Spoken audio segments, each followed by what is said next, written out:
Well, welcome back to the Lone Bulwark. I was inside preparing for this video, and I figured it's such a nice day outside. Why not do this outside?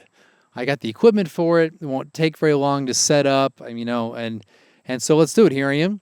Hopefully, the noise of the goats and the chickens and the bugs and my neighbor with his power equipment isn't too overpowering. But so I have no idea how this sounds. But hopefully you're enjoying it. You'll enjoy it. I'm talking about the idea of place, and I'll bring in people. So oftentimes I'll say people in place, and sometimes add things. I'll probably talk about all those things.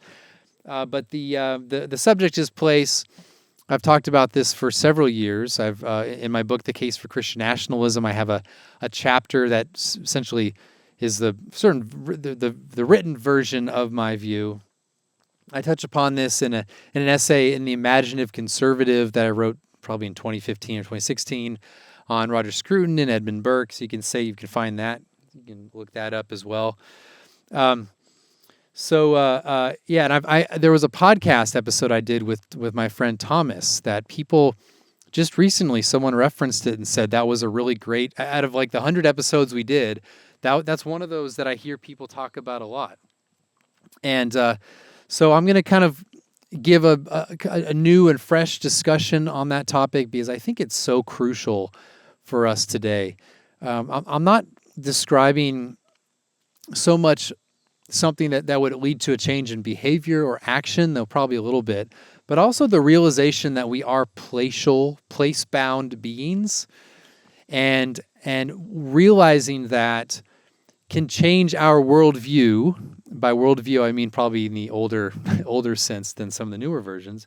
And it can shape our action. It can shape the way we view our actions. So if that sounds all very abstract, that's because it is, and I'll describe what I mean as we proceed.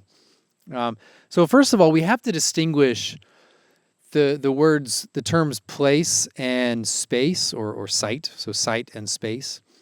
When you think of space, we might think of outer space, but that's not what I mean. I mean space as something you can kind of measure. It's a sort of geometric thing. Like you walk into a room, you say, oh, this is a spacious room, or this room has a lot of space. What you mean is essentially that it's big, right? So it's maybe tall or wide or whatever. And that's what we mean by space. It's kind of this bigness or smallness, that kind of thing we mean in a type of three-dimensional sort of way. But that's not what I mean by place.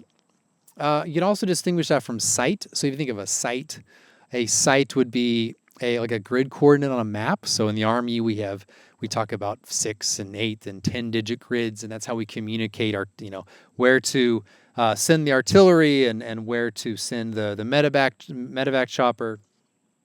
All that stuff is the sort of like map, like the idea of places or spaces or sites on a map. That's what I mean. But place is different. Place is less kind of a geometric type of thing. It describes a space that we have in a way subjectively or intersubjectively brought something to it. We've brought in our activity mainly, or the activity of people we love, we've brought something to it. We've adorned that space.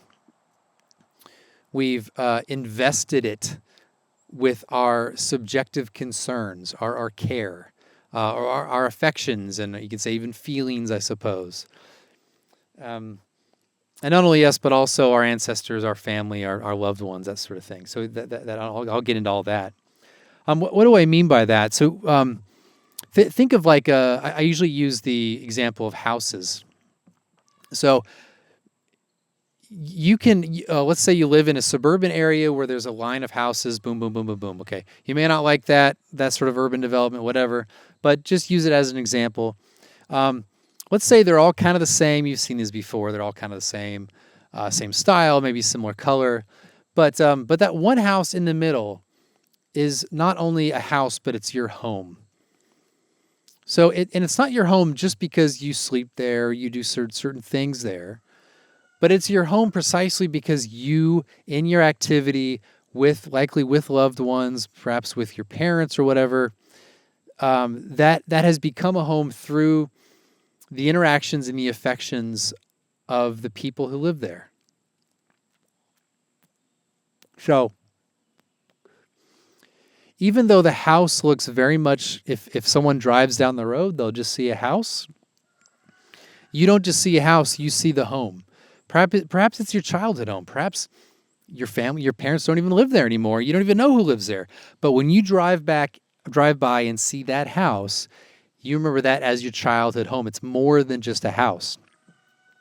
Now, if we can assume that, let's say, materially it hasn't changed at all, nevertheless, it's still, it bears that imprint of your affections and your activity on it. It's been elevated in your experience. Its value, in a way, transcends market value. If it were to burn down, that would mean more to you than if a house 5 doors down burned down. Of course, if your friend lived there, that would be one thing. But let's say you didn't know the people there, you had no personal connection with anyone who lived there.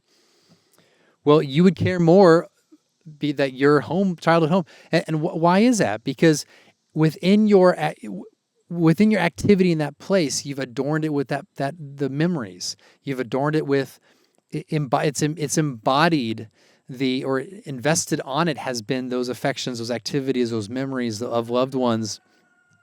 And in the burning up, if it burns to the ground, even though you retain those memories, it no longer has the place at which those memories were generated. Now, I'm not describing something that would be true if you realize that's what you're up to. I'm describing the reality of it. I'm describing that's what it means to be a human being. To be a human being is to adorn our world with emplaced affections, emplaced or embodied memories that are in a way lodged in our experience in these places. And it raises up our world into one of affection. It raises from I should say a sort of warmth. It raises it up from a sort of coldness that you experience in the world. This doesn't deny the reality of providence or the fact that the world is created by God, but there is a sort of indifference to bare nature, right? If you walk through the woods and you forgot to bring water, the animals around you don't care. The trees don't care. The space doesn't really care. Okay, there's a certain coldness to it, but interactivity and indwelling in a space, it creates a type of relationship of care, concern, and it raises it up in a way in dignity and warmth. This is one, to get theological, this is one reason why I think the creation or the dominion mandate is a mandate to essentially elevate the world into the social world of man, into the built environment is the way that we, in a way, perfect the world that is in itself a bit cold, but then raised up to that warmth and the concern and care that we experience, say, in our home. Of course, if the home is a place of affection, I'll talk about the negative side of that as well. No. So that is what the in a way homemaking, like you think of it like the woman, the mother or the wife sometimes takes the title of homemaker, and that's true. But in a sense, everyone is a homemaker, from really the toddler to the newborn, to friends that show up. Everyone in a way is involved in making a home, because a home is more than just the place in which you do certain activities. It's a place that's been elevated up to homeness, out of houseness. And I think this is just so important. It speaks to something, again, I'm describing something true about human nature that we do no matter what. So that we bring this in our activity to places. And what it means is that the affection our concern and care is kind of lodged there. But again, we do this without knowing it. But once we describe it, once we disclose it and bring it to consciousness, once we realize what we've been doing for our entire lives, that will shape, I think, the way, especially in our time of change and flux and mobility. I think this can change the way we not only view the world, but how we act in the world, how we be in the world. And that means we can view these places, if it's true that things can sort of embody the affection arises from our activities, this sort of affection that's lodged in things and places, then we can think generationally. We can realize that those things that have been given to us from not only ancestors, but our loved ones, our grandparents, our parents, our great-grandparents, that all those things have an enduring affection built into them. So this is not merely a psychological thing that we bring, and it's just, you and your own individual relation to thing. It's built into the relationship of the dead, living, and the unborn. And what this means is that the house that your grandparents built, or the land that your grandfather tilled, or the building downtown that your grandfather helped or your father helped build in some capacity, or even that military unit that your grandfather served in World War II. All these places, all these things, all these organizations, all those things that we have in human life can then be conduits of love, can be enduring conduits of love. So many of you guys, I'm assuming, have like grandparents who had a house, or maybe they had a porch that you would spend time on, or there's a backyard that your parents had. Those places to this day embody the labor and effort and care and concern of the people you love. And their love for you continues to communicate to you through those things. I mean, you think of like family heirlooms.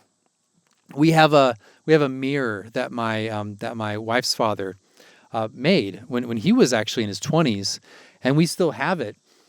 And that mirror is, we talk about it often, that he made this thing and he gave it to us. We have a chair from my wife's grandfather, and all these things have there's something more to them than simply the material or even the craftsmanship.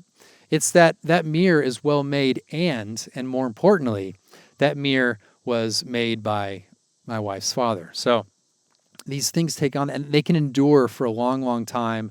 They can be passed down to generations and remain conduits of affection and love. And what this means, that think about it. In the present, we are, in a way, we are the past to some future present. So that sounds really goofy, but the idea is that there will be future generations. Unless the Lord comes again soon, there will be future generations. And those future generations will be in their present, and they will experience the blessings and the gift of the past. Okay? What are those gifts that you're going to give those people? What are the gifts that you're going to give your progeny? What are the gifts you're going to give your great grandchildren? Now that can be all sorts of things, from stories to stuff. It can be a house. It can be even if you don't have the means to provide like great material means or pass on great wealth to your kids, you can pass on to your kids and grandkids the fact that in your hometown you did this or you did that or you built that or you're part of that organization or that club or whatever it is. You'd have these stories that would imprint even that town with your activity, that you can say, my grandfather lived in this town and he did this and this and this and this. And that makes that town endearing to you. I recently talked to someone who's from Wales. Actually, he's not from Wales. His grandparents are from Wales, or his father and grandparents are Wales. And he said that even though he's never lived permanently in Wales, that he feels in a way at home when he goes back there, simply because these are the places where his parents and his ancestors lived. There's a feeling of homeness, even though he's never actually himself lived there for a long period of time. And that just, again, communicates the fact that this homeness, this idea of care and concern and affection, is not merely a matter of your life, but also the lives of the people whom you love. And I think that, like, so to get philosophical, a little more philosophical, I think John Locke, in his second treatise on government, was onto something in his theory of labor. So in his idea or it's a theory of relation of labor to property, or work with property, he says that land essentially becomes yours once you've mixed your labor with it. So if it's an open field, no one's been there, no one claims it, you show up and you plant a bunch of stuff. The mixing of your labor in the soil is moral grounds for you to claim that as your property. That's like the mechanism to have a natural right to that space. Now, I don't want to get in the theory of property. I think he's onto something. It's certainly it's not new to Locke. People think that everything in Locke is new, but it's actually, most of it's not. But it's a different story. But he's onto something in that there is a truth to the fact that once you mix your activity with something material and you reify or create a thing, or you just do something in that location that matters to you in some way, there's a sense of mindness. There's something to claim there, or at the very least, you elevate that space to something meaningful. And this doesn't have to simply be like productive labor. It doesn't have to be a home. It can even be on the top of a mountain. When I was a teenager, my father and I, we went to Yosemite many times. Yosemite was about 2.5 hours away from where we lived. And so we would go to Yosemite, go to the back country, backpacking all over the place. We'd backpack all over the place. And there's one site. This site is Emmerich Lake. So you can look up Emmerich Lake. It's next to Babcock Lake. It's next to Lake Vogelsang. It's up towards Tuolumne Meadows, just south of it. And there was a spot that we camped at on the south side of Emmerich Lake that I'm pretty sure you're not allowed to camp there, but we did. Just he and I with a campfire and another creature you'll find out in a second. We're sitting around the campfire talking. It's kind of windy. And I'm talking about my future. I'm talking about what I'm going to do, what college I'm going to go to, what I want to study. And it was a great conversation he and I had. And then all of a sudden there was this boom that happened. And we looked over. What was that? We walk over, and this gigantic bear was just doing one of these things. I thought it was like Bigfoot. Like it was the Sasquatch at first. Honestly, that's what I thought. We're all scared, of course, but then we know it's a black bear. All right, black bears, we can just like scare it off. So he's banging pots. I'm a baseball guy, so I'm throwing rocks at it. I finally hit the bear in the head, I think, and it runs off. I'm like, oh, fine, I got it. It turns out that I didn't get it, or maybe if I did get it, it didn't care because it finished all our food and it ran off. So that was a very memorable moment. That wasn't the only bear we saw. We did encounter like 3 other bears, but that one in particular, I've always said, I've never been back to that site. I've never been back to that lake since then. I've always said, though, that I want to take my kids to that exact site at that lake in Yosemite. And many times I've pictured myself walking into that spot. And my kids don't. I could tell them the story. It doesn't mean as much to them, but I want to camp there. And because that space, even though it's nothing but a piece of dirt next to a very beautiful lake, that space means a tremendous amount for me. And just you guys watching this, a few dozen of you, think of those moments and that space. And again, this doesn't need to be like, oh, I should have reacted that way when I encountered this space again. No, I mean, maybe you should in some places, but we just do this just by human nature. Hey kids, this is a place when grandfather did this and we did this. And that's the sort of thing we do. It's an example of how an unremarkable piece of dirt in itself, apart from the view, can take on this tremendous level of meaning. And what I want to argue is that meaning, it's not like neurons firing, not simply that. It's not simply psychologizing or psychology. It's not merely a sort of emotion or feeling, that it's actually the way that we encounter, that we are in that world. Like our world is more than just a bunch of stuff. It's more than just, the various things that we see. It's we bring to the world what I say is a social world that invests. It's sort of investment. It's an adornment. And it's not something we should just disregard in our age as psychologizing. That in a way it's real. It's necessary for us to live well. God has designed us such that we think of particular places with more affection and care than other places. Okay? And that's all very good. If we viewed everything with the same level of affection, we wouldn't care about anything at all. But it's those particular things that we focus our concern upon, and those things matter for us a tremendous amount. I mean, we would consider it sad if someone had no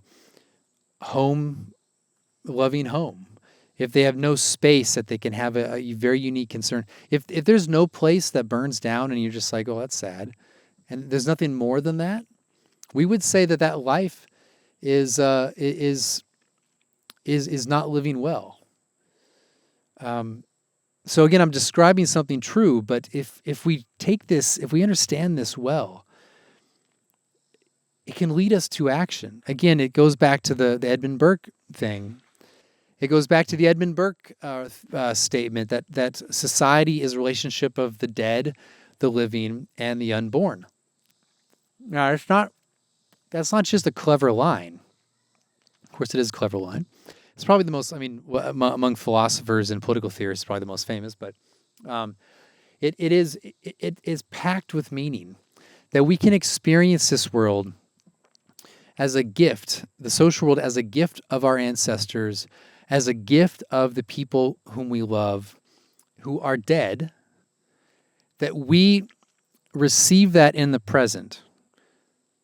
I mean, you think about it, we were born into a built environment, and an environment with customs and traditions and a way of life, and we were socialized into that by our parents, our teachers, our friends, all sorts of things. And we in the present, we take those good things, there are some bad, we take those good things, and we in the present think not only for ourselves, but we act in light of what we've been given for the future generations. This is when I see, for example, like women. I saw this recently on Twitter. There's this woman who's dancing. She's, I'm 40 without kids, and look how much fun I am. I'm drunk and I'm dancing, and that's praised as being fun. That's just pure like pleasure seeking, immediate pleasure seeking. It's a sort of life that has no understanding of generations. It's a very weak, sad understanding of one's relationship and how love can endure even past your death. But in the end, this woman seeks after pleasure her entire life. Probably wastes the gifts of her family and certainly her ancestors, contributes nothing of lasting value, and then persuades many other people to do the same exact thing. It's very sad. Whereas instead, you can live a life in which the meaning of your actions endure past your death, that the meaning of your actions can be in honor of those who've gone before you. Yeah, so there are things there. This is true of I mean, like things you can create that endures past your death. So I created a deck. So I built this deck. You can't see it, but I'm goofy. So the whole time I'm building this, and I'm trying not to kill myself or mess it up, because it's elevated like 6 feet on the side. I'm thinking I want my grandkids to enjoy this deck. My kids are enjoying it as they do their scooters. My kids go back and forth on it, and it kind of warms my heart to see this product of my labor is now a place of enjoyment. And so you probably hear my dog bark at the kids now. But so I would say just we need to change the way we view the social world. We need to have this conception that our world is not just a bunch of facts and figures. It's not just a bunch of stuff. It's not a bunch of meaningless action, but the totality of your life can have a meaning that endures past your death in light, and with the gift of your ancestors. Well, I think there's more that I could say, but I think I'll probably leave it at that. Thanks for listening, and we'll just leave it at that. Bye.